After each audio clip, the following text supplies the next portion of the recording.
Welcome to Under the Covers. I am your host, Siren, and tonight I am your guide through the depths of the darkness.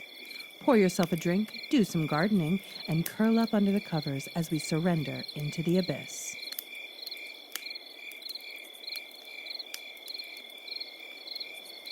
What I saw on Halloween in 1998 still haunts me. I still remember that Halloween night like it was yesterday, even though it was the fall of 1998. I was 13, still young enough to trick or treat, but old enough to know it would probably be my last year. You know that awkward age where you're not a kid anymore, but not quite ready to let go of the things you love? Yeah, I was right there. My best friends, Josh and Ethan, and I had made plans weeks in advance. It wasn't just about the candy. Halloween in our town was a huge deal. Streets would be packed with children, and parents partied while kids rolled the night, running through lawns with half-assed costumes, causing mischief. The houses were decorated to the max, with fake spider webs stretching across porches, jack-o'-lanterns flickering orange on every step, and the skeletons hanging from the trees. And the air, it had that crisp bite, just cold enough to see your breath when you exhaled, but not so cold you needed more than a sweatshirt. You could smell the damp earth, fallen leaves, the chocolate, a little something else, that scent of plastic from store-bought costumes. Man, it was perfect. The three of us had met up at Josh's house as soon as dusk started to creep in. His parents were hosting one of those Halloween parties for grown-ups, the kind where they hand out apple cider to the kids and spiked cider for themselves. We had our last-minute costumes on, nothing fancy. Ethan had thrown on a scream mask, Josh was a zombie, and I was wearing a cheap Batman cape with a black hoodie. We hit the houses on our street first, just to get things going. The wind rustled the orange and the yellow leaves at our feet as we walked, and you could hear them tumble along the pavement. The sun had just about disappeared, leaving behind this deep purple hue in the sky. The last light of day slowly fading away. Porch lights flicked on, and soon we were moving through the first wave of trick-or-treaters. Those little kids with their parents holding pillowcases, already stuffed with candy. The sounds of giggling, the wind blowing through the trees, the occasional shriek from someone who got spooked by a fake ghoul on someone's lawn. It felt like Halloween in its purest form. After a few blocks, we made our way to Franklin Street. Now, Franklin wasn't like the other streets. It had the biggest houses, old Victorians that had been there for over a century. They always went all out for Halloween, each house trying to one-up the other with elaborate decorations and bowls filled with full-size candy bars. All of the houses on Franklin Street looked like they had come straight out of a Halloween movie. All except one, the Mallow house. Everyone in town knew about the Mallow place. It was creepy all year round, not just Halloween. The house had been built sometime in the 1800s, 3 stories tall with an overgrown yard on that looked like it hadn't been mowed since before I was born. The owners, Mr. and Mrs. Mallow, were an older couple who never came outside. I think I saw Mr. Mallow once or twice picking up mail, but he was always gone before I could say hello. As we got closer to Franklin, Josh nudged me. "Give you a handful of candy if you knock on the door at the Mallow place this year." I laughed it off. Psych! And then what, get murdered? But deep down, I was feeling that familiar pull. The dare, the challenge. It wasn't Halloween without doing something a little stupid, right? We made our way down Franklin Street along with all the other trick-or-treaters. There was a constant buzz of chatter and laughter as we joined the crowds moving slowly down the sidewalk. The Mallow house loomed ahead of us as we made our way closer to it, sitting completely dark. The gate at the front of the yard was open, the path leading up to the front porch covered in a layer of wet leaves.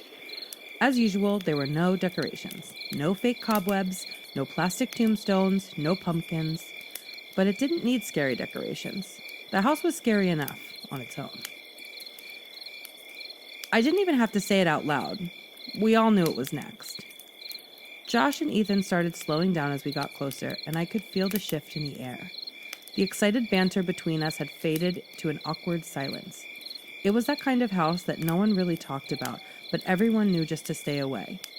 You always passed by a little quicker, maybe glanced at it out of the corner of your eye, but you never lingered. It wasn't because it was haunted. There were no ghost stories. It was just creepy. People whispered about the Mallows, mostly rumors. Mr. Mallow was some kind of veteran, though no one was sure, and Mrs. Mallow was even more of a mystery. Some said she had dementia and she was shut up in one of the rooms upstairs. Others swore she was dead. Either way, no one had seen her in years. "I'm not going up there. They're freaking weirdos," Ethan said. He tried to sound casual, but I could hear the edge in his voice. Josh kicked at the sidewalk, trying to act like he wasn't bothered.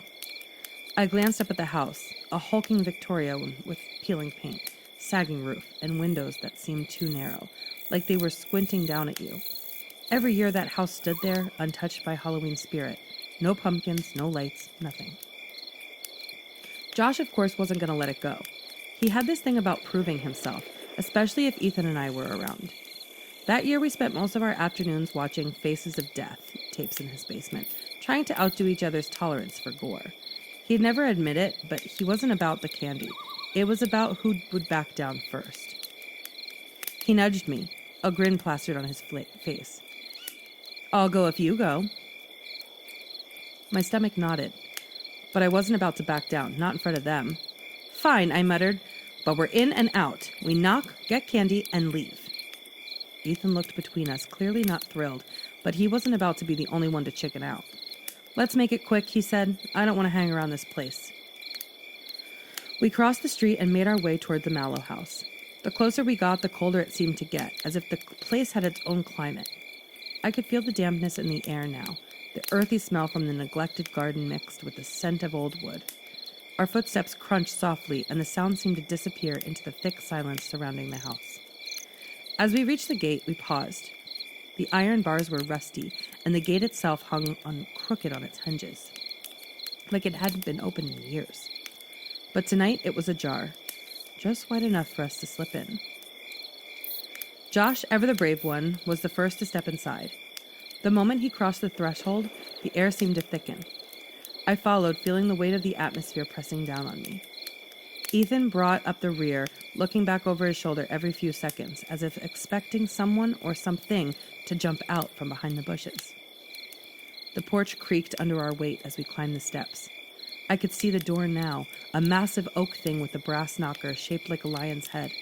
It looked ancient, the kind of thing that looked like it might belong in a museum. The windows were dark, covered with heavy curtains, like they looked like they hadn't been opened in decades.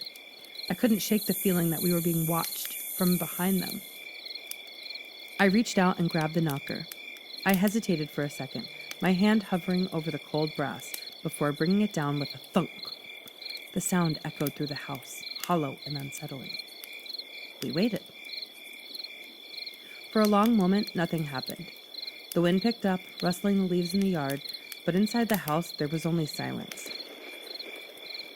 Josh shot us a look, trying to play it cool, but I could see the tension in his jaw. "Well," he whispered, "I guess no one's home."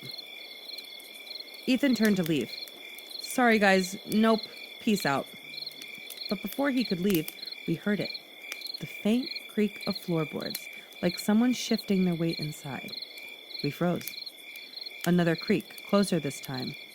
Then, the soft click of a lock being turned. The door opened slowly, inch by inch, and it revealed a narrow gap. No light came from inside, just darkness so thick it felt like it could swallow us whole.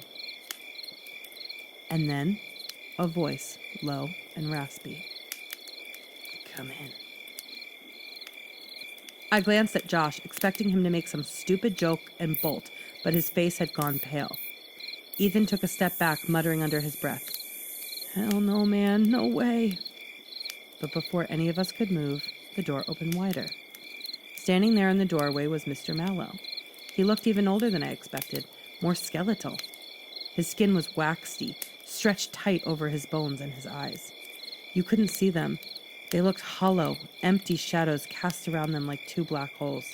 He didn't smile, didn't offer any kind of greeting, just stood there staring at us. His clothes were dirty, stained in patches I couldn't identify, and his hands were covered in something dark, like oil. My stomach turned as I tried to make sense of it all. "Trick or treat?" Josh said weakly, his voice cracking. Mr. Mallow's gaze flicked down to Josh and then back to me, and finally to Ethan. His lips twitched, like he was trying to smile but had forgotten how. Slowly he raised one hand, motioning us to come inside. "You boys are just in time," he rasped. "We've been waiting." I felt something cold run down my spine.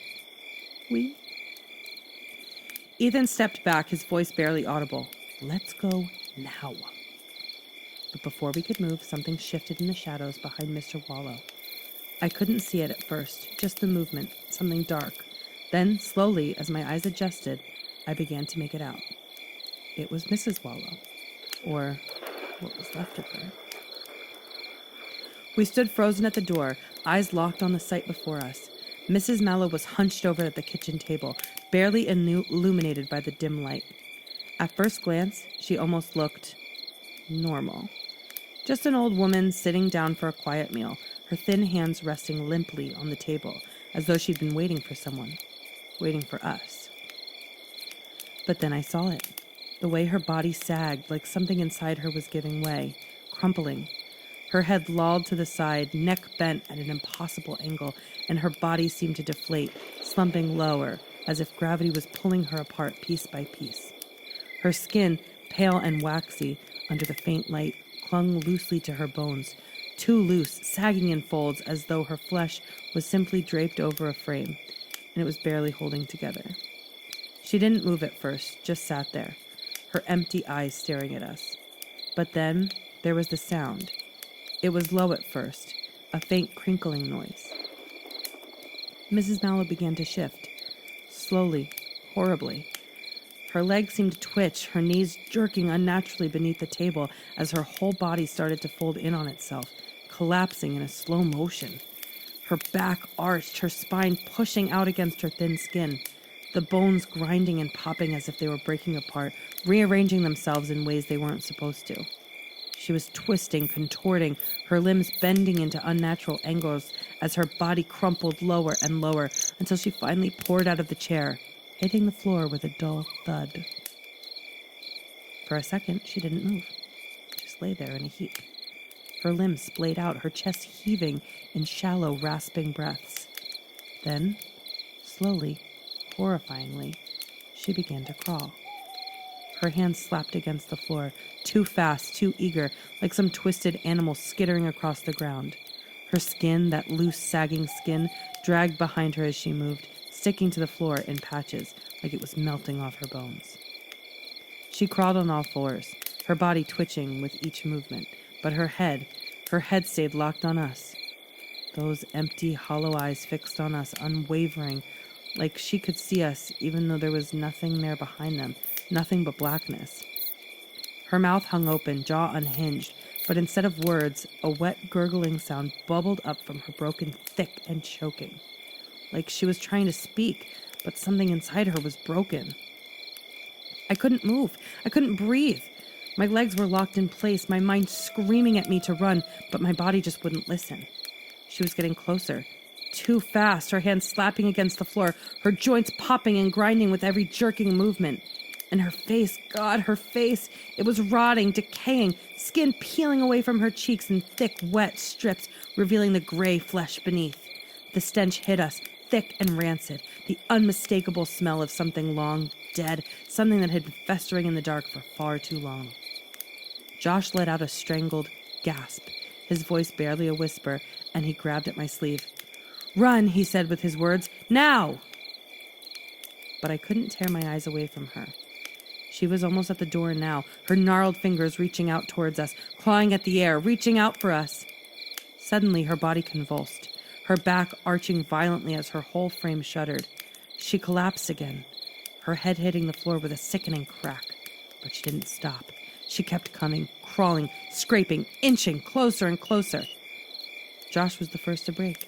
He shoved past us, bolting down the steps and back towards the street. Ethan and I were right behind him, not looking back, just running as fast as we could. I could hear the door creak behind us, but no footsteps followed, just that horrible silence.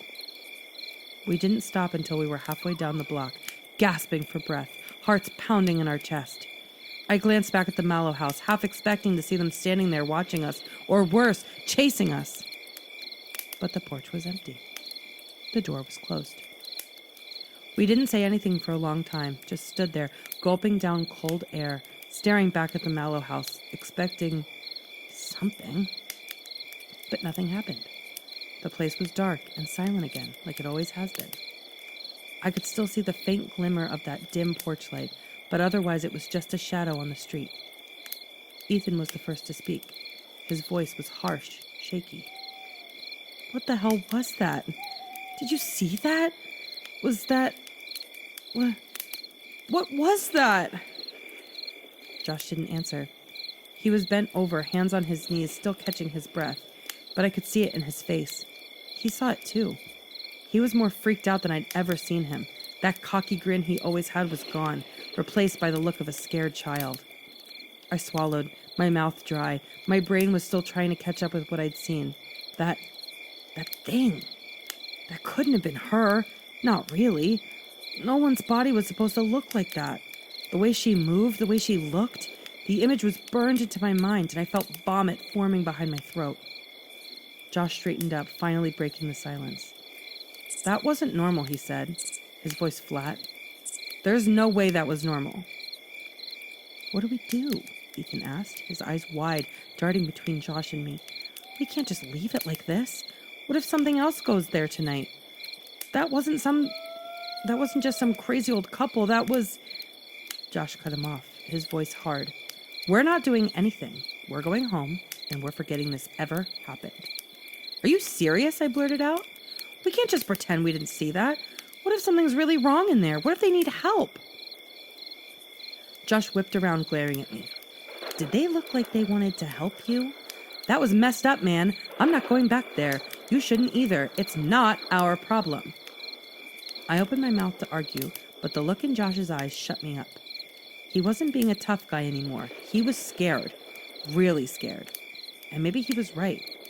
What could we even do? Call the cops? Tell them what? Ethan was biting his lip, his hands shaking.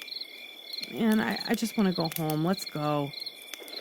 We started walking fast. Fast at first, like we could outrun the memory of that house, of Mrs. Mallow's twisted body, but it stuck with me, clinging to the back of my mind like a nightmare I couldn't shake. By the time we reached Josh's place, the adrenaline had worn off, leaving us exhausted and rattled. We didn't even bother to check the rest of our candy haul. The excitement of the night had soured, curdled into something darker, something we didn't want to talk about. Josh's parents were still in the living room when we barged in, laughing with their friends, oblivious to what had just happened. For a second, the normalcy of it made me feel unhinged, like maybe we had imagined the whole thing. But I knew we hadn't. I could still see the way Mrs. Mallow's body moved, like a puppet with tangled strings. "I'm going to bed," Josh muttered, not even bothering to say goodnight. Ethan and I mumbled something in return, but no one was in the mood for conversation. We were all too busy replaying what had just happened, trying to make sense of it. Ethan and I headed upstairs to Josh's room, but neither of us bothered to change into pajamas or unpack our sleeping bags. We just laid there staring at the ceiling. Every creak in the house, every groan of the floorboards, they made my heart jump. I kept picturing Mrs. Mallow's face. No, her face, her mask. That's what it looked like, a mask stretched too tight over something rotten underneath. I couldn't shake the feeling that she'd been watching us. Not just looking at us, but really seeing us, like she'd marked us somehow. It was a stupid thought, but it was stuck with me all night. I was terrified I'd wake up and she'd be standing over me. Eventually, I must have fallen asleep, but it wasn't restful. My dreams were a mess of dark hallways, twisted bodies, and eyes, those hollow, empty eyes staring through me. When I woke up the next morning, my skin was slick with cold sweat, my heart still pounding. We didn't talk about the Mallow house the next day. Not really. Josh was quiet, distant, which wasn't like him. He usually couldn't stop running his mouth, but he just mumbled answers, kept his eyes down, and didn't even crack a single joke.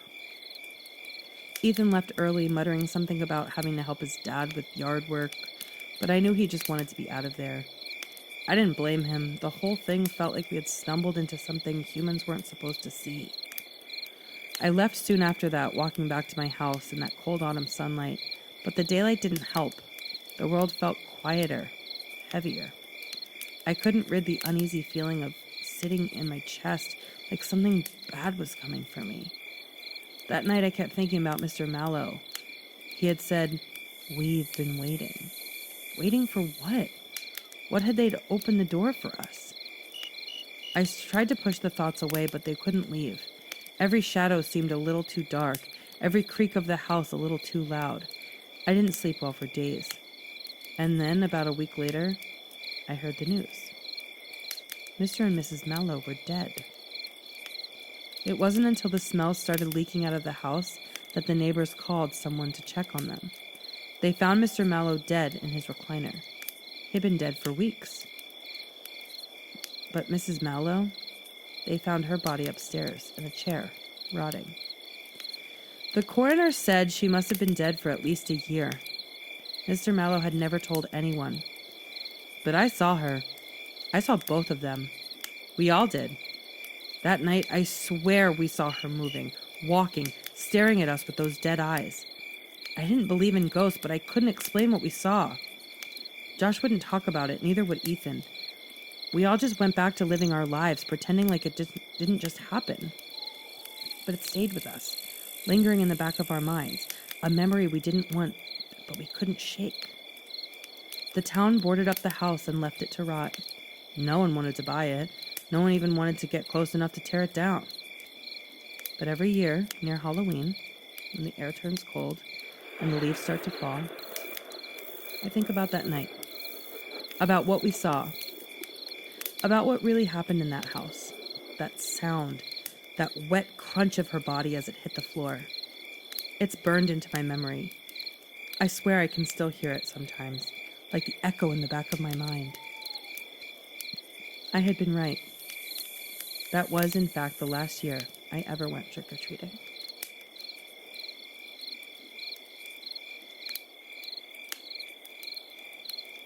I, 21 male, live in an area with moderate crime. About a week ago, I was walking to my car, about to drive to my girlfriend's house. This guy who was decently far away yells at me asking for a cigarette. I shout out, "Nah," and I continue walking my car at a brisk pace. By this point, however, he's running up to me. He tells me I have a nice car, asking me how old I am. I told him I was 21. I was getting in my car and starting it, and he tries to converse with me. Then he asked me to go to the corner store and grab him some cigarettes. I said no, and I gave him $3 with the intention of making him go away. He did not. He asked if I do any drugs, and I told him no. He said he was trying to get away from that stuff. I was like, "That's cool, bro." He told me he was trying to get away from people from the hood. Let it be known I am a scrawny white guy, 6 foot, average build. Then he tells me his name. He asked for my social media and such. I told him no, and then he asked for my phone number. And then he's trying to make me hang out with him and go out with him. In the heat of the moment, I made the error of giving him my phone number. I do regret doing that. Maybe he's just a friendly guy, but this guy kind of gives me the creeps. Later that night, he texts me and I don't answer. Then he texts me again from a different number, and I didn't answer that either. 5 days later, I encounter him again when I come home late at night, and he runs up to me. He's asking why I haven't responded, and it must have been a glitch or whatnot. He's talking about jobs and whatnot, and he told me he's trying to be my friend.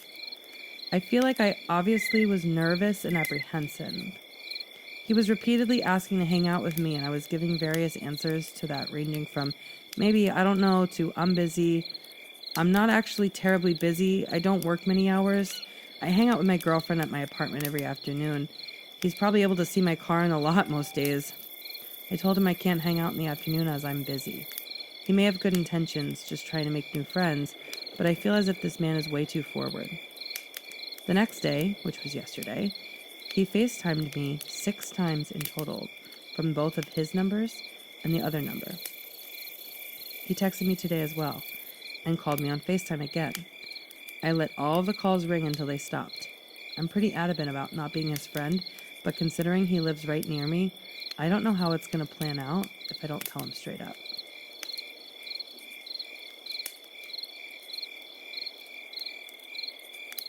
Fine, keep your rent money.